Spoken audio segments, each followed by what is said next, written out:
Hopefully everything I just covered made sense to you and the examples rang true. But as we all know, just because something sounds good doesn't make it so.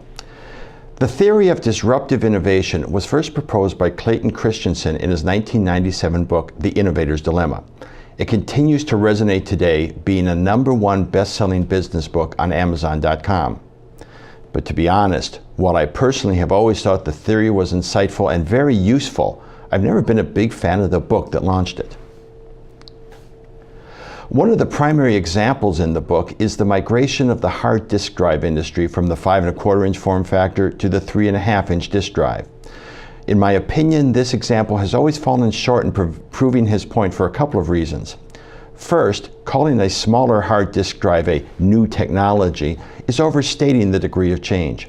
Yes, it is smaller in form factor, but the same kind of magnetic disks, heads, motors, electronics were used. The data density continued to advance on the same curve that it had before. I would call the 3½ hard drive an architectural innovation, but not a radical or disruptive change.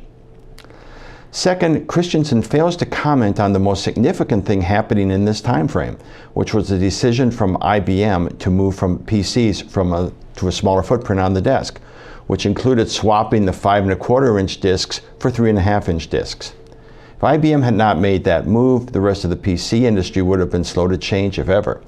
I would claim that the industry dynamics were as or more important to the disk drive business than the creation of smaller hard disk drives on their own, although certainly they play an enabling role in making the computer smaller.